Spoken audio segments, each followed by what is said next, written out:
Hey everyone, Eyal from Modalix here, and I wanted to go over some of the features in our new plugin, EON-Arp. EON-Arp is an arpeggiator with all kinds of interesting harmonic and rhythmic possibilities to design your ARP patterns.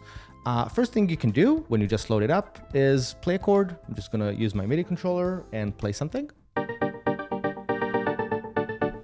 But it will start to make more sense if I hit play and hear the backing track I made, which is just kick drums, and let's play.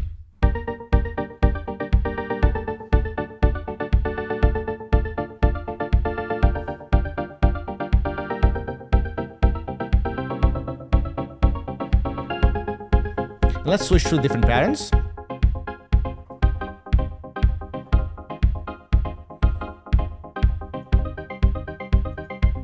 Let's switch to another preset maybe.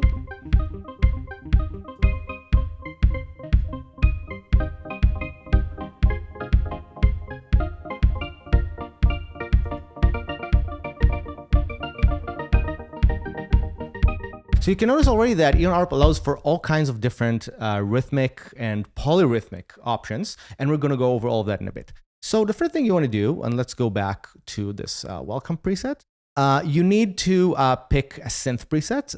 EON-Arp can also trigger MIDI into any other external VST plugin that you have, but there's also a mini synth available. So let's say I'm going to pick a preset called Basics Organish and play the pattern. Right, maybe I'll switch to another one. Right, so you can pick a sound, or you can turn the synth off completely if you're using an external synth. The next thing you might want to decide is the input source, which is the chord section right here. Before I was using the external input, but you can also switch to file mode and use a MIDI file as the input. We've included quite a few of those so you can just get going. So I'm just going to hit play. Let's go an octave up. And let's switch to another one. Right, you can transpose this to another key. Right, so that's just another way for you to explore the different options in EON-Arp without having to play right away. You can also click the folder icon and import your own MIDI file that would have chords in it. In the ARP section, we see a shape that describes how our pattern is going to be arpeggiated. Let's clear it and start to explain what's going on. First of all, I'm going to change the number of steps. Don't worry, I will explain in just a second what this does. So I have 4 steps over 4/4. And I can just draw. I'm just going to pick the pencil brush and just draw different shapes, right? And when I play it,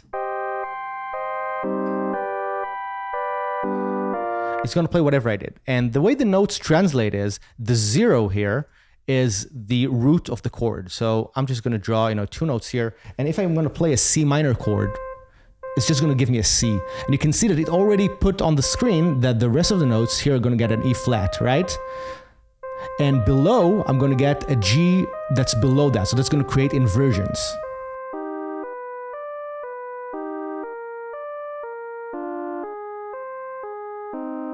So already you can see that each of these steps has the length of around 1 quarter note. And the way it works is the number of steps here in the length module, the number of steps in this mode, which is divide mode, determine the length of each step. So in this case, we have 4 steps over 4/4. So each step is just 1 quarter note, right? So we're playing 1, 2, 3, 4. 1, 2, 3, 4. And if we pick something like for 8 notes, right, we double time that. Let's remove retrigger here.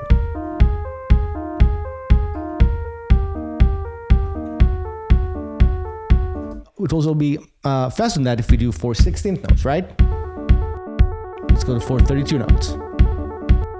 And you can pick a non-even pattern as well. So let's pick something like, 6. 4 over 6/16 notes.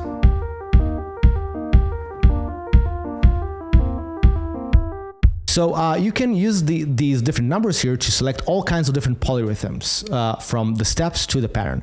The other mode we have is multiply mode. And multiply mode means that instead of a pattern length, you pick a step length. You pick something like a step length of 1/16 note, right? And then you pick how many of those you'll have. So 4 would have 4/16 notes. But if you pick something like, 5 or 7, let's draw something. Let's clear, and draw something like this, right?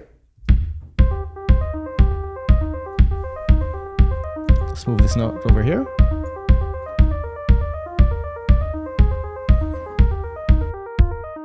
So multiply mode actually created something like a 7/16 note pattern, which creates a polymetric pattern for you. So you can use the different modes to blend all kinds of interesting rhythms. You can also edit completely non-quantized. So currently I've edited in snap mode, but I can turn snap off and then just move manually the notes wherever I want. So let's hear it. Let's make this slower, right?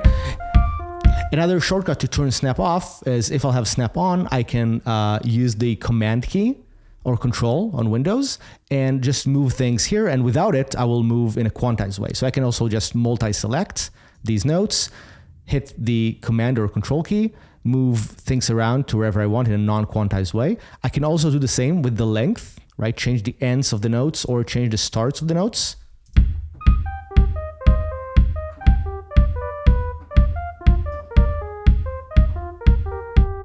So you can really create whatever your mind can think of in this way.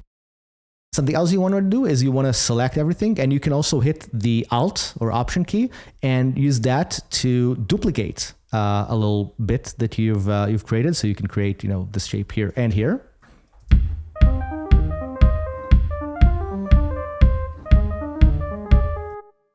Great. And you can also multi-select and use the arrow keys to rotate, shift the pattern, move notes up and down, and really be free in the way you're creating patterns. So over here in the top, we have 3 brushes. One is the select brush that I've used that allows you to multi-select notes, double click places to add and remove notes. And like we mentioned, move notes around and use the unquantized edit. The next one is the pencil brush or draw brush. This will allow you to fill different slots or steps with notes. Or if you start on removing a note, it will allow you to use this as almost an erase brush. The other one is the velocity brush. So that allows you to multi-select notes or select single notes, and then just drag up and down to make them louder or softer. There are shortcuts to these, so you can use 1, 2, and 3 on the keys to switch the different brushes, and you can also use the Z key, which is a shortcut to the velocity brush, as a momentary shortcut. Once you got a pattern, you might want to explore the other patterns we have in the preset, because each preset has 8 different patterns. The different patterns can be triggered by the mouse or by MIDI keys using the white keys on the lowest octaves on your MIDI controller. And you can copy patterns from one to another. So you can copy from here by right-clicking copy and then right-clicking paste. So you can use this to create variations. So maybe make this variations like this. So I will have now 2 different ones that I can toggle between. The length is completely independent from different patterns. So you can use a composite pattern of different lengths, etc. Something else you might want to notice is the swing. For example, let's say that we'll have this pattern that has 4 steps, multiply 8 notes. So just have 8 notes and have 4 steps of these. Swing here allows you to create swung patterns. We have a reference that is the consistent part of the beat. So let's make quarter notes the consistent part. Let's play it. Right, let's add more swing. It should be like 111%. Let's go to 200%. Let's go back to minus 100%. So that allows you to use a little swing to create a bit more feel for every pattern. In the bottom section here, you have the synth section. The synth section has 2 pages, one for the oscillators and another one for all the other things you have, like a filter, amp, envelope, and the delay. So let's start by, taking the filter all the way up, right? And let's go to the other page and look at the oscillator section. We can change the oscillator type. We have two of them, right? We have different like single cycle oscillators you can pick from and then mix them and use the octave. We also have a sub oscillator that's just a sine. Let's hear it. And that allows you to add maybe some sub or something if you want that. We also have a unison mode. So let's turn this down. Let's use unison. And have a mount, so the voices are more spread out. In the synth section, you can also, as we said, change the cutoff. Let's get the swing back to normal. You can use the resonance, amount of key tracking, set the amplitude envelope like attack, and add some delay maybe. Delay has free and sync time, so you can use something like a 40 note. And that's it. The last thing you might want to do when you're using EON-Arp is usually you might want to use it to control other instruments. So if you do that, you can turn off the synth completely. I'm just going to exit this window for a second, and I can use something like the analog synthesizer from Ableton. In the MIDI, you pick from the channel of EON-Arp. And let me enable this. Let's play.